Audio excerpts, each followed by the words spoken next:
This is the Lekker Rugby Pod, only on Megaphone Rugby. Welcome to episode 120, can you believe it? The Lekker Rugby Pod. We welcome back Jon Cardinelli, our aging expert, subject matter expert, or transition expert, let's call it that. Harry, you've got an intro prepared for us. Let's hear it.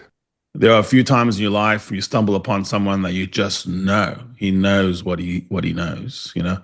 And Jon Cardinelli is one of those guys, a proper researching journalist who gets his facts right, treats numbers correctly, seasons them, leavens them, puts them into a big bowl, and then makes a great salad to read every week. If you can catch Jon anywhere you can catch him, you must. He's an award-winning, 3 times SAB award-winning media guy, and probably more. That's just at least.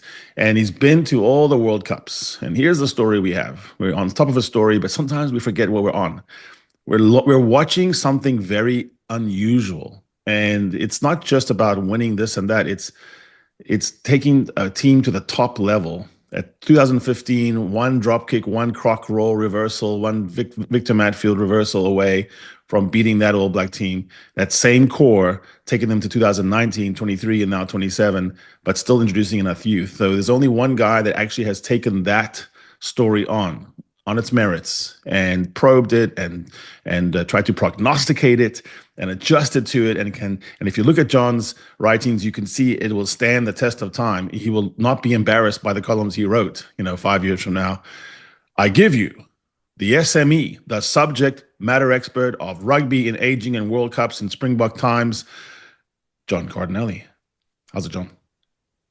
Thanks, Harry. Thanks for that intro. I'm not sure about all that, but it is a very very interesting subject, and I don't think it's that unusual. I think it's something that everybody's always speaking about. As soon as there's a World Cup, everybody's speaking about the average ages. Is this guy too young? Is this guy too old? So it's kind of a very old subject that's probably, I think, a lot more people are focusing on at the moment. And yourself, if we see your graphics on Twitter and so on, it's becoming more and more into focus.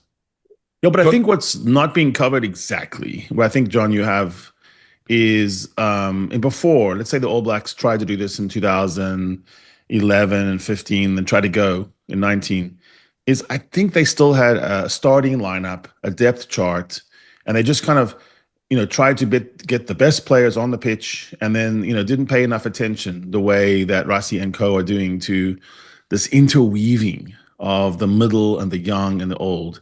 And so I think you're doing great work now on showing that, on visualizing it for people. So that's why we want to chat to you about all that today.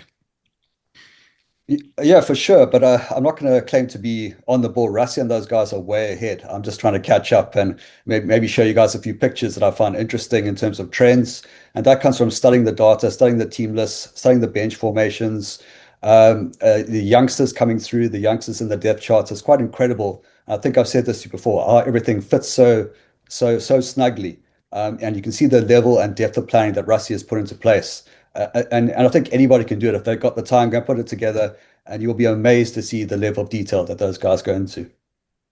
There are internet conspiracy theorists, and you read all these things and you diagnose yourself with this terminal illness, and you go to the doctor to actually ask him what he really thinks, because he's an expert. We're now coming to you to know, because you actually went and dove into that. So let's talk about this November tour and put it into context. 5 games, 2 of which are outside the test window, the challenge on its own. Sort of in the middle in the World Cup cycle. And Rassie's got to juggle a couple of things here, getting youth in, keeping experienced heads around. Let's start with that. Just keep what's going to happen in November. Put that into context for us in terms of the games and the challenges. Which are the most important ones? Yeah, well, as you said, the international window is one of the biggest challenges, because that kind of wipes a few players on the board straight away. If you look at the 36-man squad, it's going to be trimmed a bit, but then you've got the 10 guys on standby. I was thinking about it earlier this morning. In the World Cup context, there's 5 games. It's almost like a little mini World Cup in the November window. So Rassie and his coaches have got a good opportunity to kind of gauge how the guys are going to play and handle all those challenges. If you look at the breakdown between forwards and backs, it's quite similar to what you would see at a World Cup. And the overall selection of 36 players is kind of in line with the 34 that you would see at a World Cup itself. So obviously, if you look at a glance, what are the biggest games on that tour? And I think we work backwards from there, because we've been saying this all year. France and Ireland, those are the games you really want to win.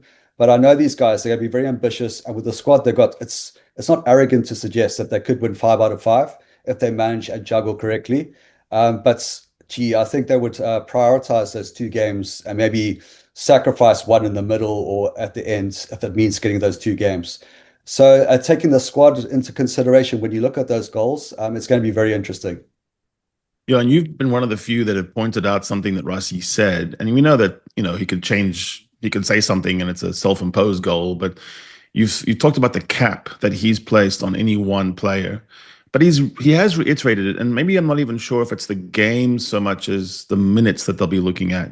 And so you have some high minutes guys already: Peter Steff, you have Dialende, you have Marks, you have Cheston Colby. It's not as much a big deal if it's a wing, I suppose, but these heavy forwards like Malcolm Marks, you do wonder, of how he's going to keep, you cannot lose any game on purpose, right? You're not going to just put a scrub team out there, but you have to do some platooning to get through a 5-game stretch because you don't want to play Peter Steff 5 times. Yeah, definitely. And you also got to take into account, you probably don't want to play a guy like Malcolm Marks or guys in the front row, guys that have played a lot of game time already. I think it's a little bit different with the guys from Japan because they've had a bit of a break now. They're going to need to hit the ground running maybe in that game against Japan as kind of a warm-up for the French game. But if you're going to put a cap on the tour itself, maybe the older guys have a 3-game cap. They play against Japan, they play against France and Ireland. And then it's going to be interesting to see how he mixes the matches because I don't see them getting through a 5-game tour with 36 players. Some guys are going to have to play 5 games. And then there's going to be injuries. So then you bring guys in. Maybe if you can, if it's possible, bring a few guys in sooner, especially in that front row. We can talk about just now the number 8 situation. It's going to be quite a juggle. But as we say, he will have those 2 games in mind as a priority. It's a balanced squad between youth and experience just on the face of it. Are you happy with that? Do you think that's going to meet the goal? Or there's a couple of things that's interesting. You mentioned Marks now, but Martinus van Merwe, who's sort of been the crown prince in Hooker in waiting, not there. Bongi, not there. Suddenly, Jan Groblaar's back in the picture. Now, if you're going to start juggling minutes and matches, suddenly with a new corps of players, what's your feeling of the balance? I'm a big fan of Marnus van der Merwe and the way he's kind of forced his way into the Springbok squad, but he's always been kind of the 3rd or 4th choice, and he's based overseas, so that kind of he's precluded from those 1st and 5th games of the tour. And as someone who's maybe the 3rd or 4th choice, that's not ideal because when is he actually going to play against Italy in the middle? Whereas a guy like Krobbies he'll be available for the whole tour if there's an injury, and Russ will probably have an idea of maybe wanting him to play against Italy and Wales. Wessels, with Steenekamp coming back, Wessels can concentrate on hooker. He's probably our 1st choice, 2nd choice hooker, if I can put it that way. And Bongi's on standby. So that's not so much of a problem. It's more about the guys who might come in if there's a crisis at tight head, for example. So that's going to be interesting. The overall scheme of it, and you've done some good work, and we'll sort of go through it, what you've built, which is sort of a model. One model is if you do use the standby players intentionally, even knowing you're going to do it, basically, forget injuries. And then another model is you don't. You just stick with the extra 36 and then you put it forward. And it's very interesting because in my mind, I'm looking at the guys with 40 or more caps, especially people with 30 years old plus with 40 caps. What more do we need to see from them, right? So why would we play them against Italy, Wales, Japan? Like, why? And because Ox, Marks, Eben, Sia, I'm not sure. But then I look at the list and I go, well, maybe Mostert, maybe Lewitt. These guys are still showing that they have something and it's worth investing and not, moving to the next line. So you have all these plots within plots. How do you see that? Do you see that that basically against Wales and Italy, you're going to look at standby players, or do you think that they'll try to stick with their original 36 barring injury?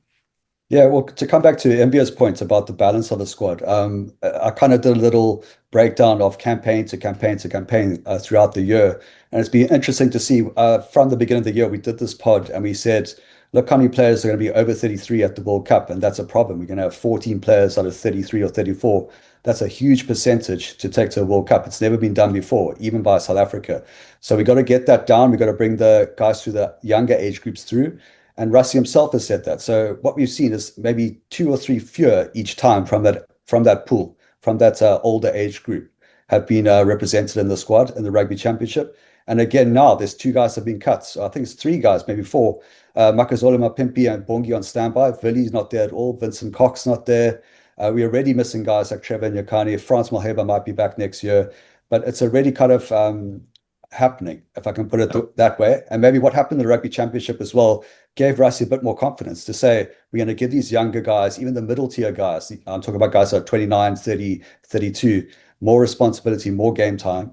But maybe at the same time, you keep a balance. So Franco Moster can cover flank and lock if needed. But would that be the same if someone like Salman Murat, I'm just using him as an example because he's from a younger age group, if he was available, he's coming back now, he might be on tour later, but if he was available, would Franco go? That would be a good question because they've got to address that balance in the long term.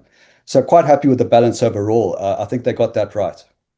Yeah, I think you're right about the what if. So what if Elrich Lowe, for example, was back in the mix, then Mostert or even John Klein may not be as essential of guys who can sort of play lock and big 7. To me, the marquee was Faf being out. Am I wrong here? Where 36 players, usually 4 of them are scrum-halves. That's just the ratio of World Cups. And so I think Faf's 34 years old. Quibus is 35, but geez, he's the youngest looking 35-year-old player I've ever seen in my life. In terms of just, he hasn't lost a step. So are we possibly seeing the close of the chapter on Faf? It's an interesting question about Faf because, as you say, we haven't seen a squad that's had fewer than 4 scrum-halves. It's very, very unusual for Rassie and Tony to include so few scrum-halves. So maybe I think there's going to be some exciting experiments on this tour when the situation presents itself. Maybe we'll see Cheslin putting a few balls into the scrum. Maybe you'll see Marco van Stanen playing hooker again. Maybe you'll see, Andre Esterhuizen playing a bit more flank. So by selecting fewer players, it kind of forces them to do that. But I think I've said this before, you probably won't take Quibus and Faf in the same squad, whether it's for a tour or for a World Cup. It's just that you need 1 older guy and 2 younger guys. So maybe that's the formula if I'm reading it in past selections. And even these guys, I get these messages when the squad was announced yesterday. It's like, Willie Leroux's done, Bongi's done. It's like, but we've seen this movie before. It's like injuries happen and they have to come back in, and then suddenly Willie has an awesome game and he's back again. It's just a matter of getting the balance right at the time. And I think Rassie likes to keep his options open. Maybe we'll see some of those guys back, but at the moment, I'm glad to see he's kind of pushing a few younger guys to put their hands up. I want to jump to the marquee games, like you call them, France and Ireland. And I suppose for me, and I think for Harry to agree, France is the big test. It's 2 years after the World Cup. Quarterfinal, France is still, licking their wounds kind of a thing, blaming everybody, including the ref, but themselves.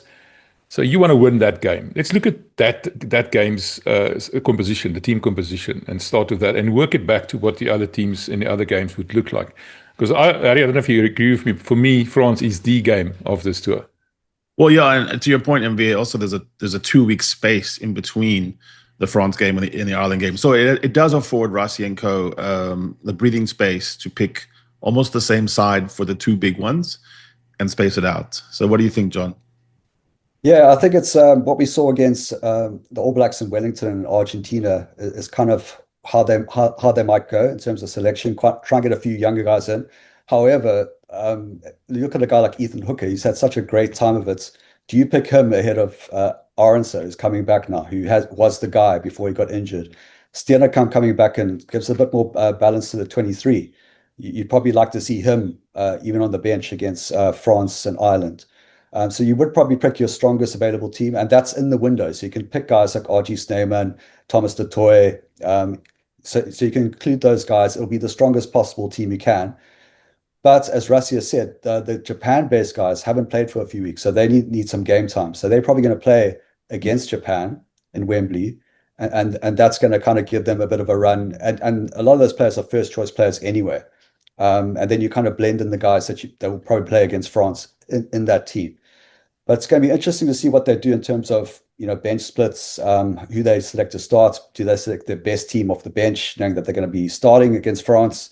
That's going to be a bit of the uncertainty, but I think it's going to be quite a strong team for the first 2 weeks of the tour.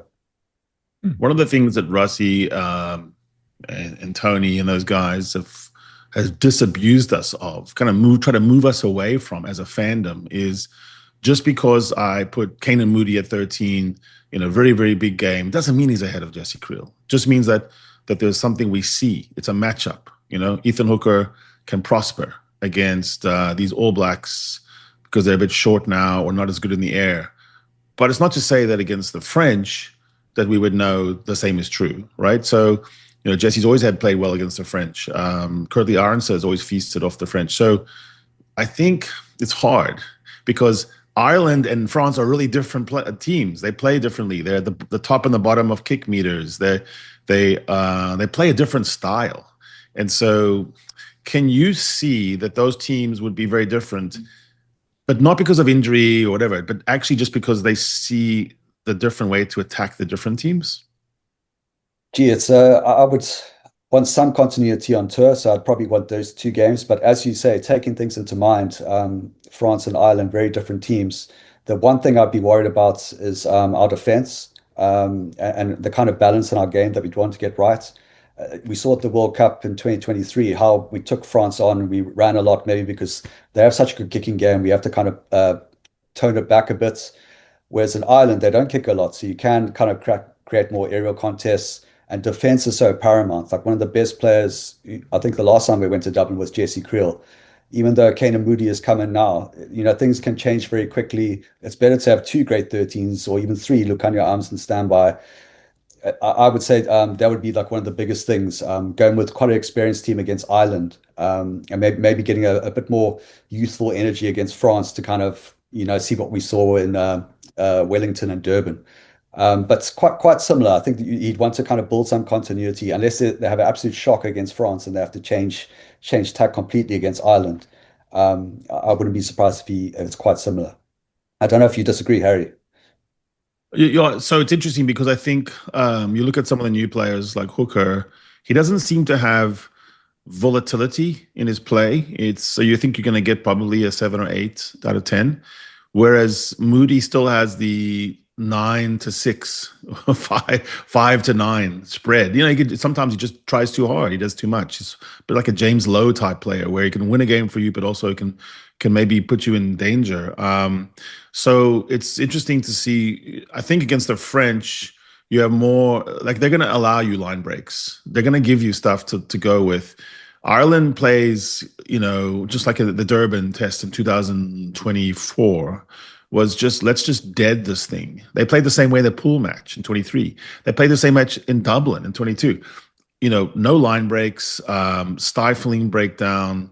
So it just seems like the error is going to cost you in Dublin, whereas in Paris, it's going to be, did you do enough? Did you put enough on the field? So that's why I'm wrestling on number 13, especially.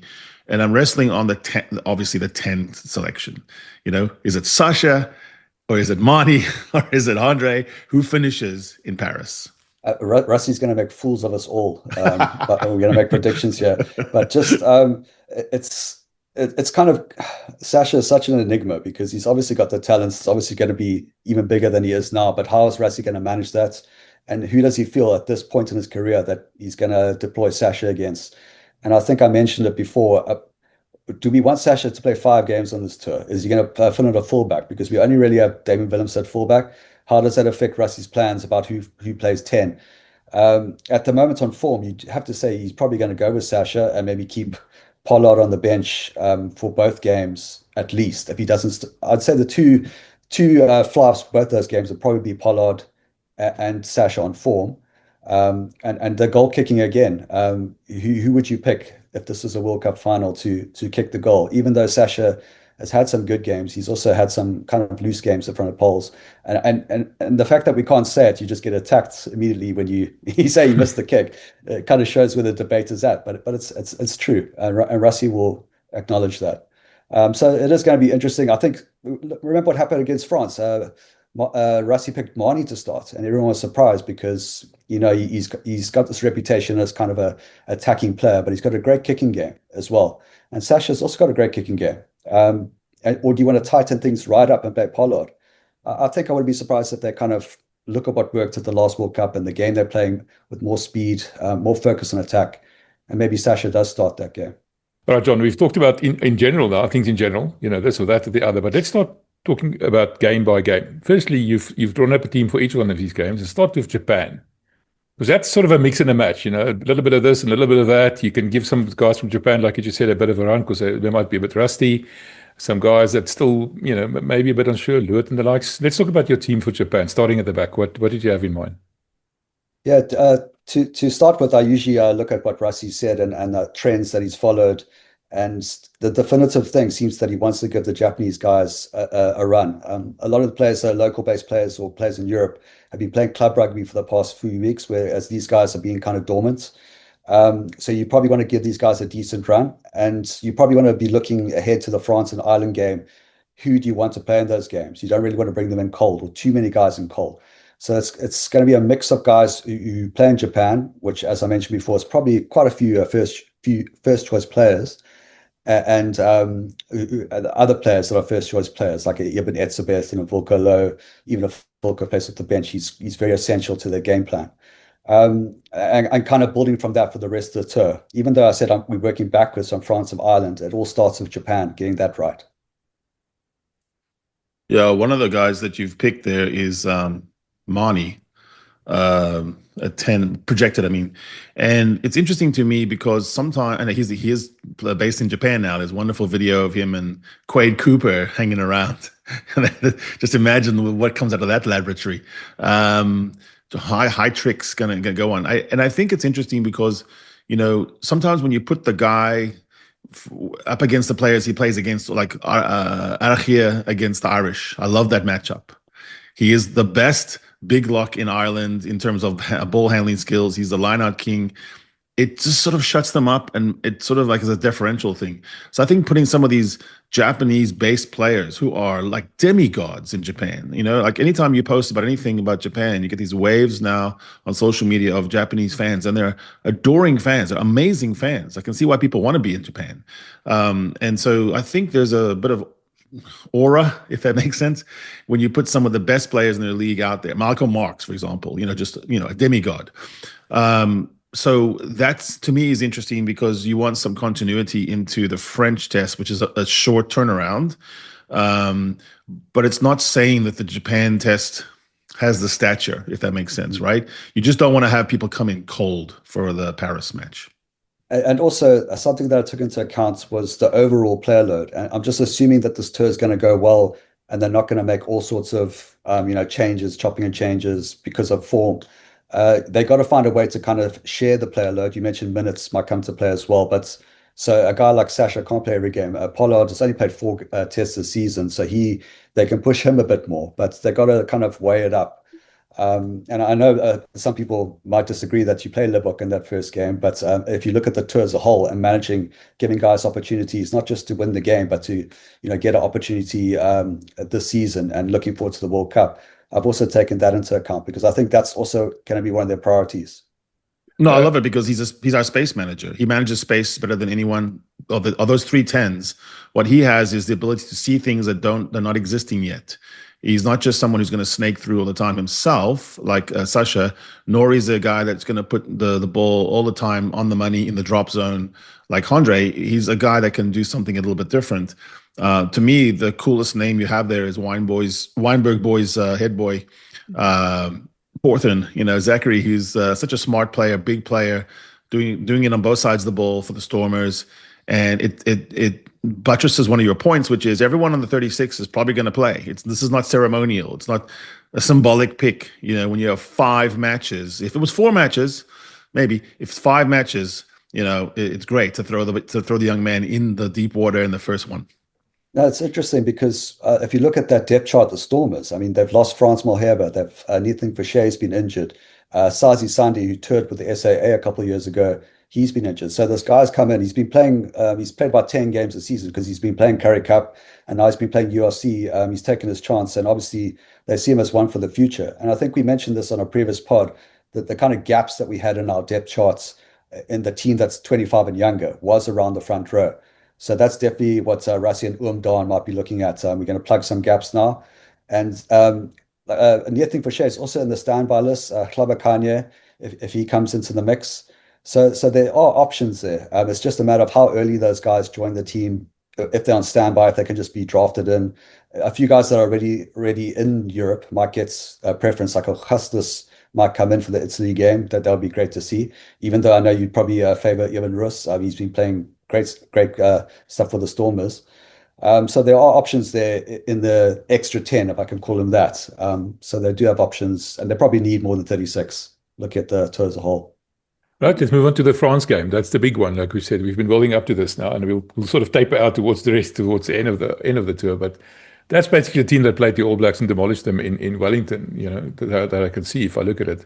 Pollard from the bench, Sasha starting at 10, Willems at 15. Yeah, that's basically it. But you've got Moody at 13. We just talked about Moody and Creel.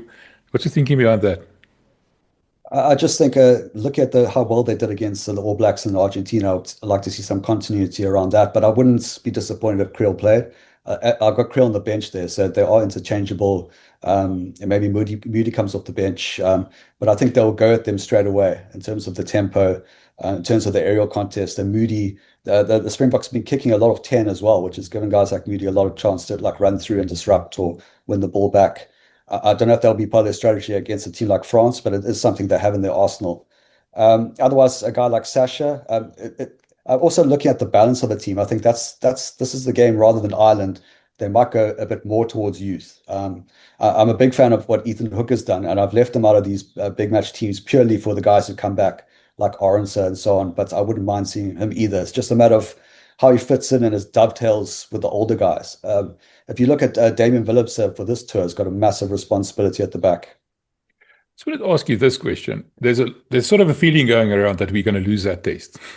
I'm not saying anybody's saying that specifically, but because of the whole emotional behind it, and the fact that we've played so much rugby this year, coming off the game against Japan, we're pretty much the underdogs in some people's eyes. No, not mentioning any names yet.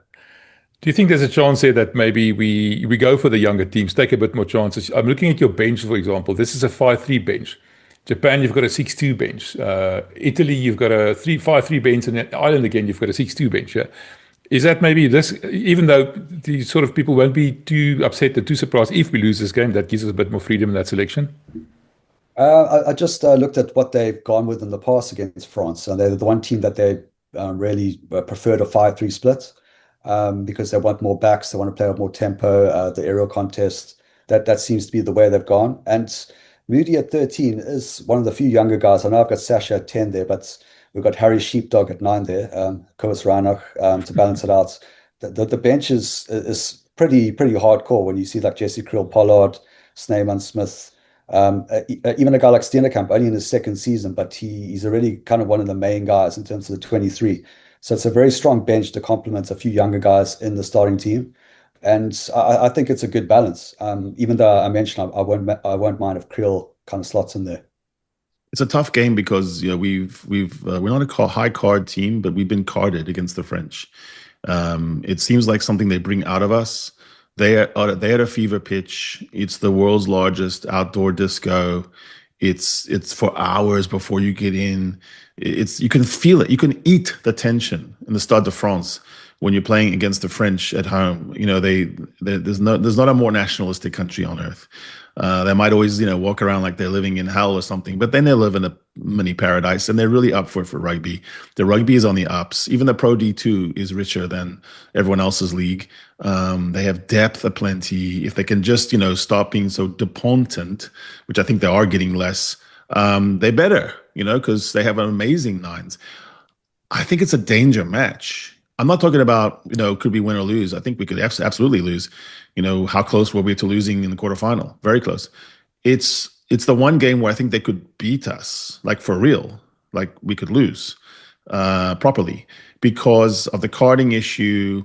Peter Steph du Toit early in Marseille, Ibn Etzebeth late. It turned out for Ibn, but it was risky. So that's the part where I wonder about the youth thing. But listen, to your point, we have a middle range of caps here as well. Tank, Vilko, Andre, Marku, even Courtney Arndt doesn't have a lot of caps. Grant Williams, you need to get that middle capped, into 2026, 27, right?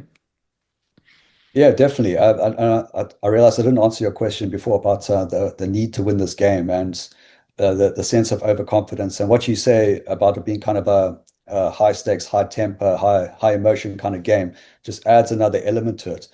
But what I want to ask, and I've been thinking about this the last couple of days, is how good are France? And the fact that this is their first game since March, basically, because they took a B team to New Zealand. I mean, obviously, when I say how good are France, I'm not saying they're bad. Obviously, they won the Six Nations, one of the top four teams in the world, great depths, great coaching structures.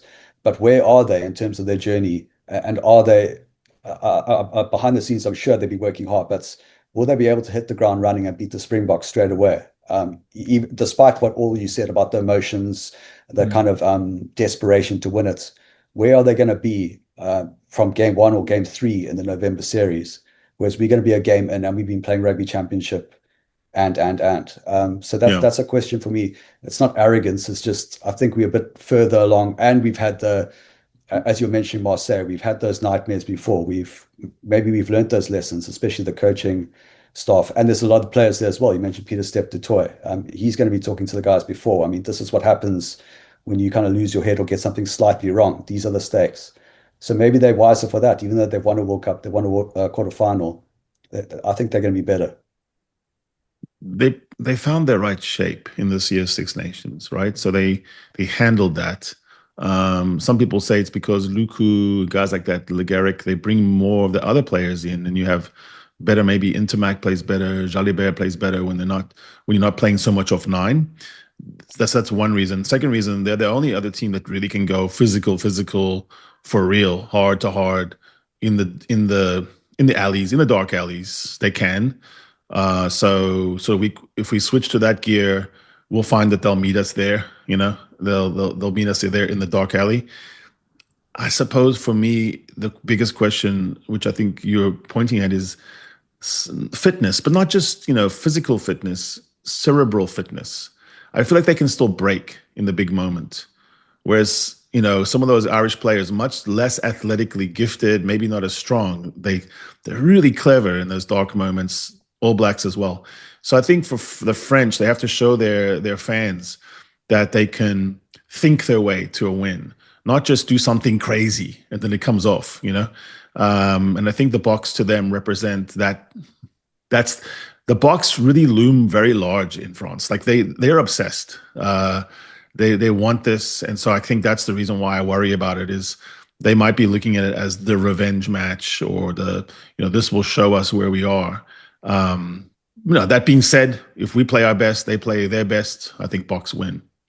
But just on that point about the being an 80-minute contest, if ever there was a cliche, this is going to be like a massive 80-minute contest. If you look at the trends in the Six Nations, France picking more bomb squads, 6-2, picking 7-1s, they are really placing an emphasis on that part of the game now.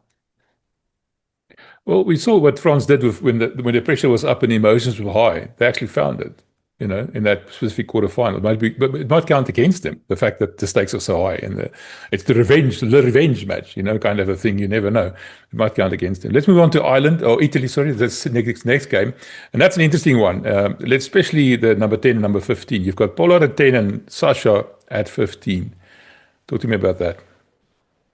Yeah, this is an interesting one because this was like almost a management match. And I was actually looking at all the squads of the ones that have been announced, and that Italy squad is actually pretty hot. It's like completely different to the one that came in July to South Africa. It's just a question of, are they going to play their best team against us or Australia? How are they going to manage their depth? But I wouldn't take that one lightly. But having said that, we should have the depth to cope with that game. Pollard is more of giving him a chance. If he's not going to start the other games, get him in the saddle. And a guy like Sasha, we want to develop another 15 on this tour because Vili's not playing. Apelele Lafassi's not available. For some reason, they've decided that they're only going with Willems as the specialist number 15 on this tour. I liked what I saw in Cape Town against Australia when Pollard was playing 10 and Sasha was at 15. So maybe there's a bit of potential for that combination. And also looking at a World Cup squad dynamic, you're going to need players to cover a few more positions than just one position. And it's a nice way of getting into the field. If you look at game time and game minutes and all that, the younger guys, as Harry was saying, can maybe take on a bit more responsibility at this stage. So maybe you want to push him a bit more. I just wouldn't play him 5 games in a row and break him. But if you want to experiment a bit, maybe this is the game. I think you're looking at a guy, Kanan Moody, Sasha, Vessels. There's some young guys, Hooker, that you think could get to maybe even 35, 30 caps before the next World Cup. And that'd be great because, all the data you can see says that that's what wins World Cups is. Yes, you have young players, but they're not coming in with 2 caps. So I think, building that strength. I also love it, John, because you picked Ben Jason Dixon, my favorite rugby engineer, the angry architect, the guy from Maltese who shows up with his mouth guard in during anthems and his top button buttoned. I love that. Actually, there's no button this year, but he looks ready for war and added significant muscle around his deltoids and neck. This Italy test team that you put out here, it looks like a proper use of a touring squad. This is the one where, Edville's on there and Andre's on there, and it's combinations that haven't been tried. So that's the only worry is, what if it doesn't gel and suddenly you're in an Italian nightmare? What I like about this team, though, is like people are so desperate to play, so desperate to make their chance count. It doesn't feel like a change team at any moment, whether they're playing Italy at home or Georgia. It just feels like there's high stakes. Obviously not in a World Cup final context, but you know what I mean. It's just, if guys blow their chance, I mean, look at some of the players who play in July. They're not even around anymore. What's happened there? Someone edged ahead. There are massive stakes here. So if they go on tour now and they don't take their chance, who's going to take their place? I mean, you got guys like Lukhanyo Am and Bongi and Bonambi are not even in the 36. So this is the kind of dynamic. This is going to be pushing them. And Edville is a good example because, when Kirtley was injured or there was a gap, he took it in that July series, and unfortunately he got injured again. So this is a big chance for him. Van den Berg, we've been waiting for him to get a decent run. He's still maybe a bit down in the pecking order to number 3, but they love him. Rassie and Tony Brown really rate him as part of their attacking system. How he dovetails with Pollard and Sasha might be interesting. But again, you want to sprinkle the youth with a bit of experience. So a guy like Esteson's no youngster.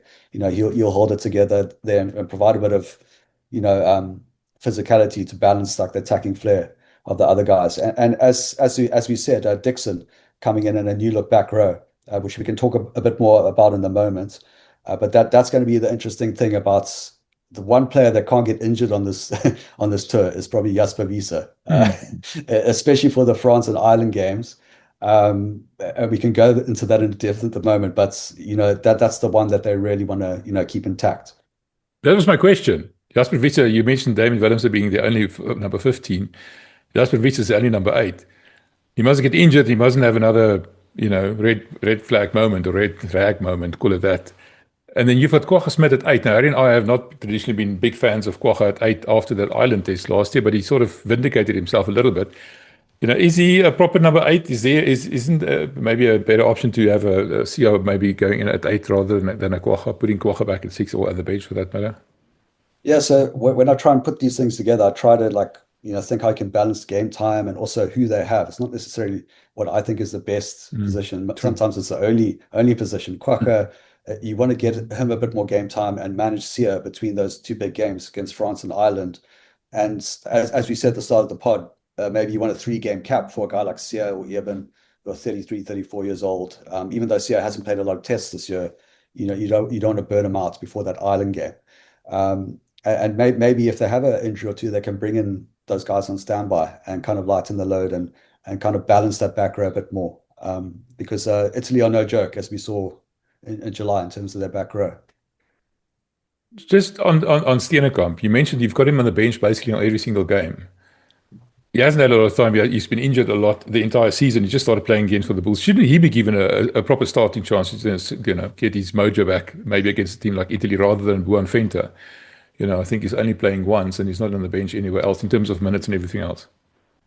Yeah, it seems like a logical thing to say. He doesn't start often. Why doesn't he start often? It's because the coaches don't rate him or because they rate him more as a finisher.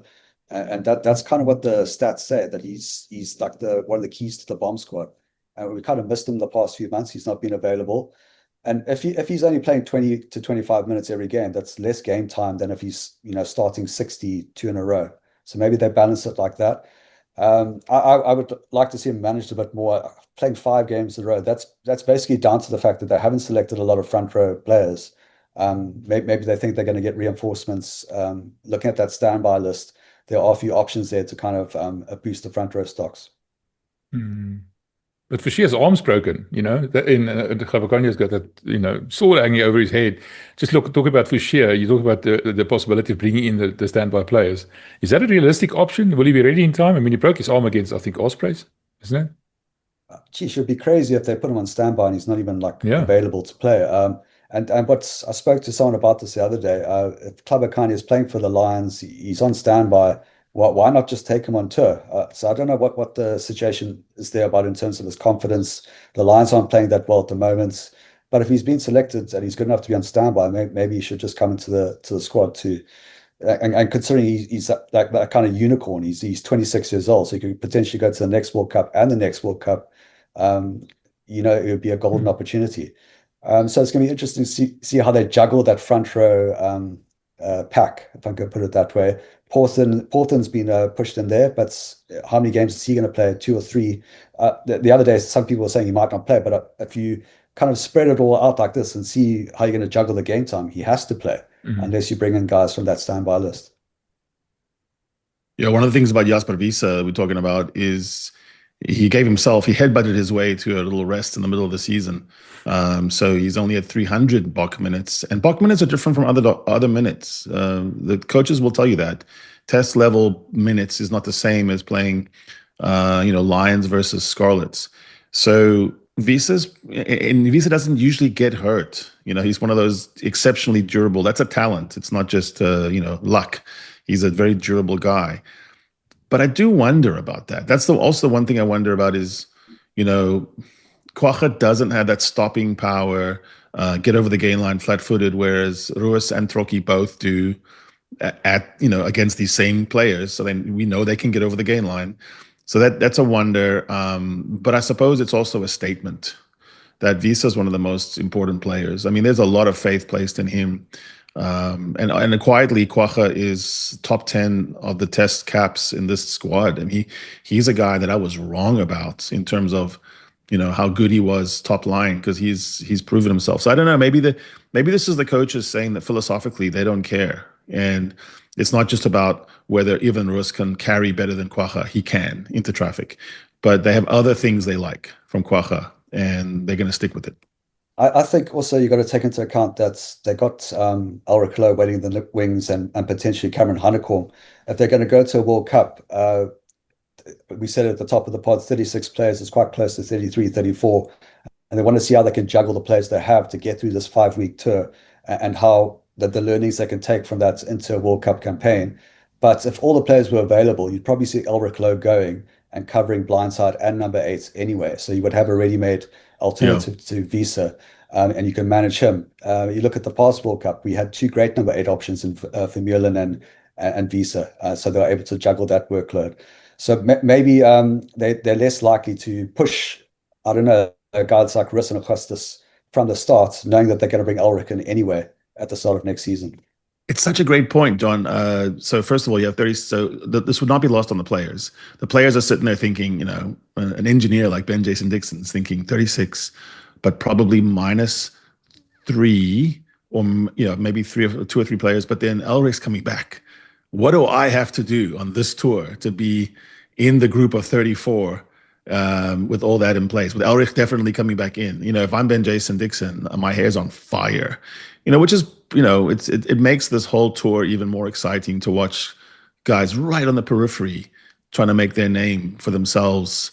And I suppose even at the wing position, Edville, probably saying to himself as well, like, Ethan made a pretty good fist of it. What do I do to get in? Because Ethan can play both sides. Justin can play both sides.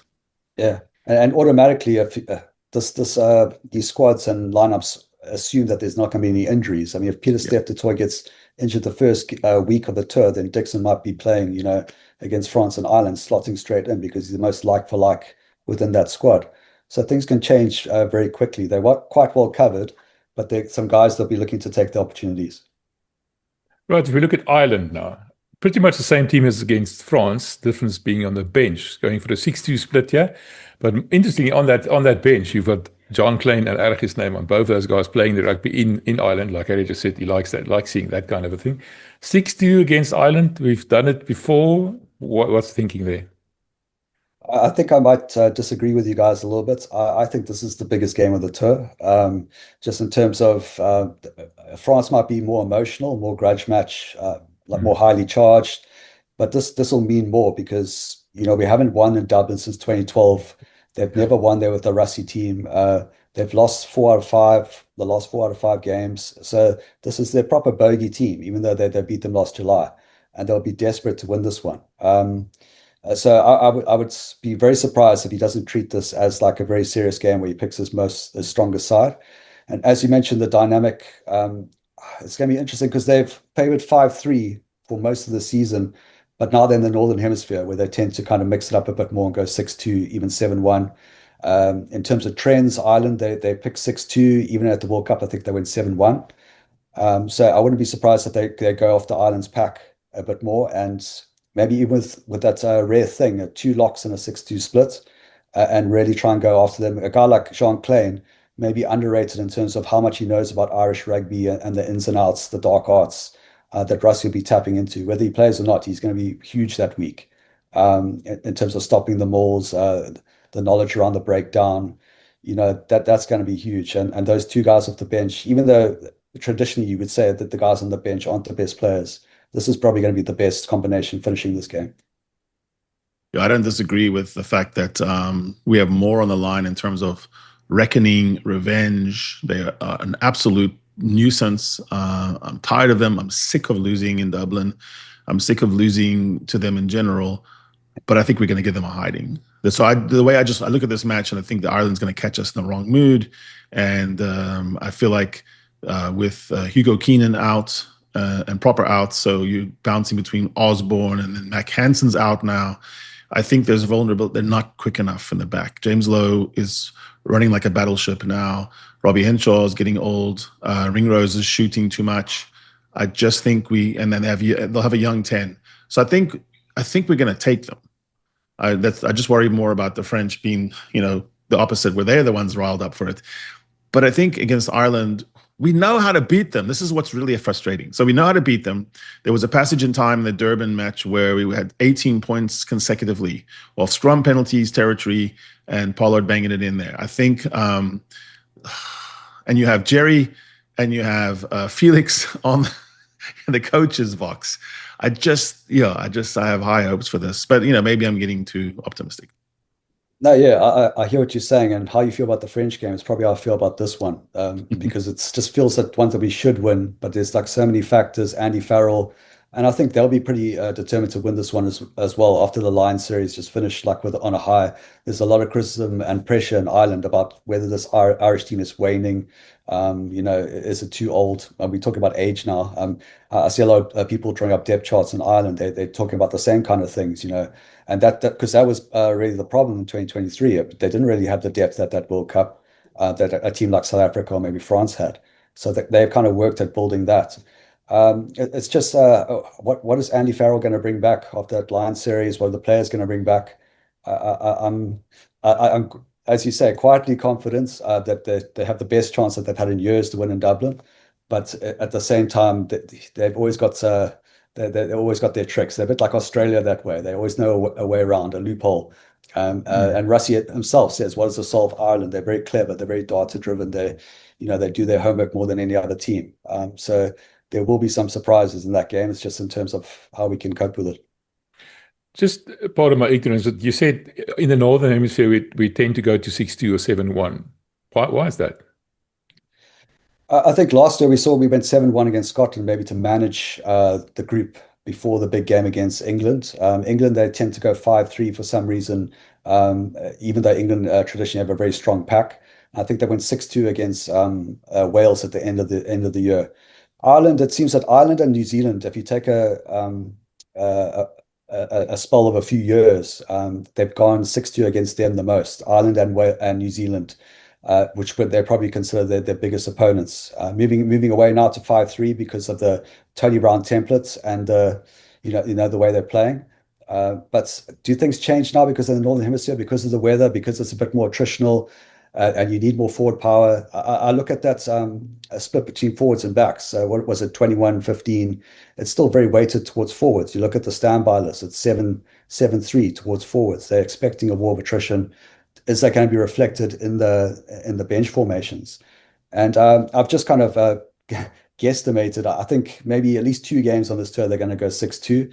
You probably will see they will try and play a bit more of their 5-3 that they've been using. But I wouldn't be surprised if they use a couple of these games to kind of go back to it. So sorry, Matt Williams, the demise of the 6-2 is greatly exaggerated. My theory on that, MVA, is that those teams that you just listed, that John listed, their weakest bench forwards are attractive to us. So we want to find those matchups. So, there's a problem right now in the All Blacks when you get to their second line locks or their backup hooker or their hard man. They don't have, it's a big drop off. So we can find them, and we know we have Archie and Kwagga to run on together as the world's, strangest odd couple running on together, twice his size. It presents them so many, they got a very quick forward to deal with in Kwagga, a breakdown pest, and then you've got this, the giant that offloads like a pivot. And I think Ireland is similar because Peter O'Mahony is gone now. Who is it? Is it Ryan Baird? Is it, how good is he? How good is he under pressure? Depending on, what their prop situation looks like, they're leaking a lot of scrum penalties nowadays. So I think there's potentials there, whereas against the French, you're probably going to just, cede the fact that both teams have a hard pack. Both teams have plenty depth. French can roll off loose forwards, and they're all good.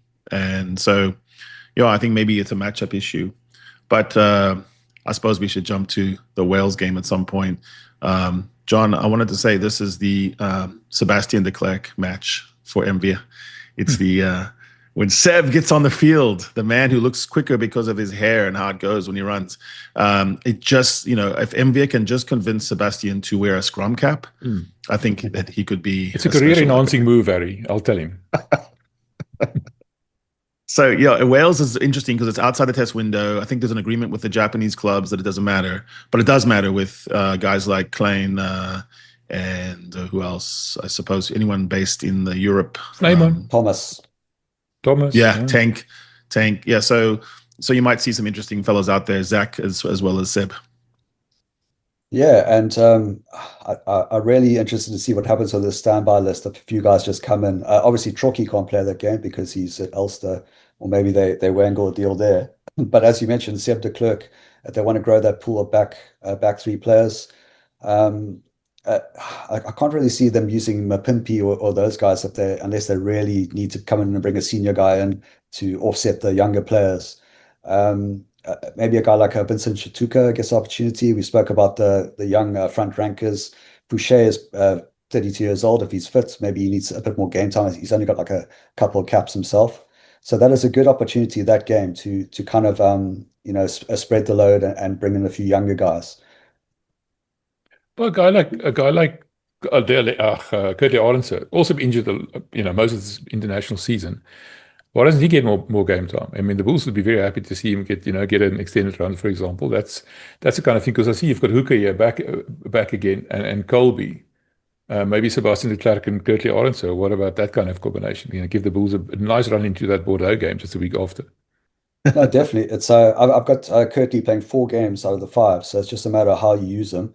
I think it's very dangerous if you play 5 games in a row, and even according to World Rugby player load now, I think 5 is the max. And what we probably don't consider now, because we're just talking test rugby, is the fact that the Champions Cup starts the following week. We've got 2 weeks of Champions Cup straight after. So those coaches will be begging Rassie. And to be fair, Rassie does take some of that stuff on board when he's met, because at the end of the day, they are his players as well. He doesn't want to break them. So he will kind of, maybe do a few favors if it's possible. So that's why I think it's easier to solve if you've got 45 players over 5 weeks. It's much easier to solve than 36. It will keep them on toes if they want to keep it tight. No, you've run a counterfactual where you actually do dip into the standby list more readily, and in that case, if you use sort of the Jake White rule that every single week you're going to get 2 niggles, and you might get 1 niggle back, so you're going to end up having to dip in there. So that's when a guy like Ruiz might get a start against Wales. If that's true, that's not bad. No, I mean, like basically you're getting more information about how someone's playing within this current Tony Ball system and the Flannery defense. It just feels like the Wales game is a perfect timing. Like that's the one you want. If there's going to be one at the end that's outside the test window, you'd want it to be against the Welsh. Yeah, and I've been on enough tours to know that, by the time you get to week 4 or 5, guys are really flat. The guys that have been playing week in and week out, even the coaches. So to have a few new guys coming in and lifting the whole team, the standards and so on, to make sure they finish on a high is very important without compromising the balance necessarily. So you kind of also have to look at who the senior guys are going to come in. Even a guy like Van der Berg coming in will be lift that team right up. Edel van der Merwe, throw a few guys that be on standby into the mix. And as I say, it just becomes a bit more exciting to watch, for everyone to be a bit more excited about what we're building for the future. If you give a few fringe players a chance there. It's a huge compliment to Morne van den Berg as well. We focused on the Faf being left out part. It's also telling Morne, like, we believe in you. Like, we don't need any parachute or comfort blanket there. It's you, and I think he needs that, because I think what he's sitting at 4 caps, and you need to see more time in the saddle. Yeah. Unfortunately, he got injured during the middle of the year, so maybe that robbed him a bit of game time. But he would be maybe one of the special projects for this tour, get him more game time. And the way Rassie thinks, I think these selections they're more of a starting point, and maybe they're a bit conservative. Rassie, he might just end up playing Morne van den Berg against France, and then maybe then he pairs him with like a Andre Pollard, getting that balance right. That seems to be the one thing we can count on, is the balance. I want to ask you this question. Harry now mentioned Ruiz may be playing the last test, or maybe Augustus if they can come to an arrangement with Ulster. The fact that they weren't in the test, in the alignment camps, and they haven't been on tour, which means they might effectively fly in the week before the test. How much of an effect will that be, or have, or how much of a consideration will it be, the fact that they haven't been exposed to whatever happened on tour? I think it's more like Ruiz was there for all like the drama around him. He's actually been training with the squad at the start of the year. He spent like 3 or 4 weeks with them, whereas Trocky got injured, I think it's that Champions Cup semi-final, and then didn't get the chance at all to spend time. He might have gone to an online alignment meeting or something like that. And he's definitely on the radar. He's been on the radar for a while, but in terms of spending time in the camp, maybe Irvin is ahead in that respect. And maybe if they have to slot someone in last minute, maybe that's what gets him into the mix. I think even though I think they've been wanting for a long time to have a look at Trocky in terms of what he's done for Northampton, and now he's at Ulster. So the fact that let's say you bring Ruiz in now, and you mentioned Elrich, probably coming back, and Cameron Hanekom probably coming back and probably going to the World Cup. Is it maybe a question of, not wanting to get the guys' hopes up? I'm not talking about Ruiz specifically. I'm just talking about this as an example. That Rassie is saying, listen, I'm going to keep you on standby. If something really dramatic happens, we can use you, but I don't really think you're a long-term solution here. I don't know if you would put it in those words. I mean, it might be a bit hard for him, but maybe the fact that you say he is on standby does kind of temper expectations. Then if he takes him again, we saw what happened in July. I think he was the one player who had the least minutes across those three games against Italy and Georgia. So it changes though. If there's an injury first week, then who comes in, Augustus or Ruiz? Because as we mentioned, Marnus van der Merwe, maybe it factors in who can last the whole tour compared to who's just going to be there for the test window. So things can change very quickly, and then like Harry said, he's playing great rugby at the moment for the Stormers. It's not like he doesn't deserve to be there or deserve to be in the conversation, if I can put it that way. And he's not a guy you have to wind up. So you could fly him in, drop him in. You could just drop him from an airplane in a parachute. Evan's going to play the same style, right? And what he was supposed to fix, he fixed. So that shows he can listen. I wouldn't be too sure that Cameron Hanekom is typeset in, published book in for World Cup. Elrich, absolutely. I would even say that build around him. But Cameron has to show durability as well. for the kind of carries that Visa is able to do and stay uninjured and keep doing. It's like Joe Schmidt said one time, it takes a psychopath to be like CJ Stander and carry 16, 17 times in Test rugby. You have no idea what that looks like and what it feels on your body. And so, I think that's where the work on is for Cameron. Cameron's got all the skill in the world as a breakaway, tearaway flank. To me, that's what he should be, is an open sider. But it's hard to carry to G forces. Yeah, but I think that's a good part of the debate because we have these options, and as this is a pod along the lines of an age profile, we kind of forget that Evan's only 25. So he's still very much at the beginning of his career. Cameron's 23. I think Elric's 25.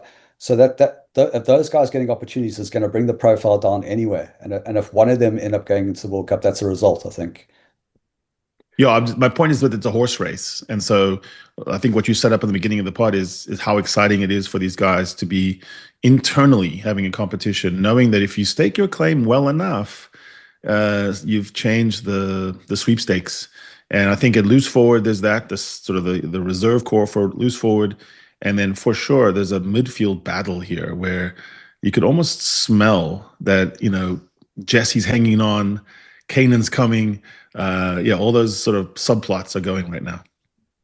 Yeah, it's interesting because Jesse at the start of the year got the captaincy. So I don't know what that portends for the future in terms of the leadership group. So Rassie's tried a few things on that front.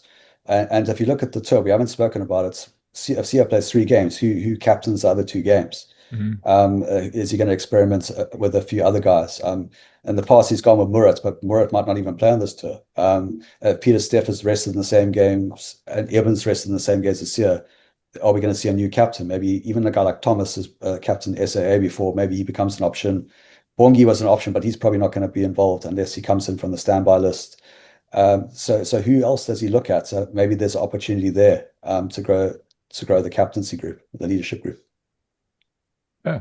Right. We spent a lot of time talking about this. I wanted to ask you the big question. You've now talked to us about the fact that how this puzzle pieces fit in so well and how it's been carefully thought out. And, you can see the thought behind all of this. But is this a proper plan? I mean, this Japan test was Rassie's idea. He added the test to the itinerary. He's made his own life difficult, if you want to call it that. Is this plan, this team or the squad that is selected, is going to work, or is it overambitious? Well, I think it's a good idea in terms of the Japanese players if they're coming in cold. It's obviously something he's seen in Andy Edwards, the conditioning guy has seen in terms of making sure the guys actually have game time under their belts. If you're going into a full-on war against France without any game time, it's not the most ideal thing. That's what I said to Harry about maybe France are going to be a bit cold for that game. I don't know if what they're going to prepare. I haven't seen the preparations, but that's going to be very interesting. And the difference between a 4-game tour and a 5-game tour, I mean, obviously it's an extra game, but I think it would have been a challenge anyway for a 4-game tour because you look at the past few years, it's been a while since we've been on a 4-game tour. And even then we'd had to mix and match over the 4 weeks and balance the workload, almost have like an A and B team to get through it. So that's not unusual.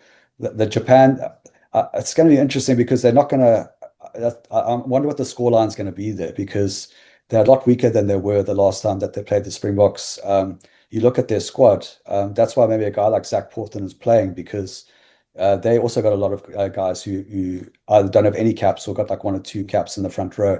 And we saw recently they haven't done too well, even against they barely managed to beat Wales and they lost to Wales, who are not having a great time. So that's going to be an interesting one. They're playing Australia this week, so we'll get a better idea of where they're at. Yeah, and they also sent a couple of players home for being out of shape. I don't know if you saw that. Yeah, and Eddie's always big on conditioning, so maybe that tells you a bit more about where they're at the moment, and maybe they'll be better in the next few years. But it's going to be, I think it's going to be quite a big score this in the next couple of weeks. Yeah, fascinating stuff, John. I think there's so many ways to watch rugby, and so many ways to watch November tests. You talk to the sort of casual fan and they go, is it a friendly? And we'd say, there's no friendlies in rugby. There's so many plots and subplots afoot here. And one thing, as I think you've pointed out, we always know is there's going to be something unexpected that's not on any of our bingo cards that will appear. Just if we have to push you though, if we have to gun to the head, do you think the Boks sweep? Do they go 5 or do they drop 1? I think it all centers on whether you can win those two. Because if they can win those two, I think they can sweep. And like we've just been speaking about Japan, they're not going to present many challenges. I don't want to be arrogant, but just where they are at the moment, Wales are still rebuilding. Unless we take it completely for granted, we should win that. And Italy, there's a lot of guys pushing who are going to lift the standards. So if we get through France and Ireland, I think we'll sweep. Yeah, so for you, it's all roads lead to Dublin. For me, it's a bit more like survive Paris. Well, it's going to be interesting to see how many guys are standing because, as we said, I haven't taken into account injuries. So that how much does that French game take out of us? So maybe that Italy game is good to have in the middle for the guys to recover and lick their wounds for a week. And something I haven't mentioned is Ireland's schedule. They're meeting us after playing 3 games, the All Blacks and Australia and someone else en route to us. So they're going to lose a few more players en route to that game in Dublin. So it's going to be a very different outlook by the time we get to Dublin. I think exciting stuff to look forward to. Thanks, John. I appreciate it. It was a nice, long conversation. Excellent. Thanks, guys. Thanks for having me. This is the Lekker Rugby Pod, only on Megaphone Rugby.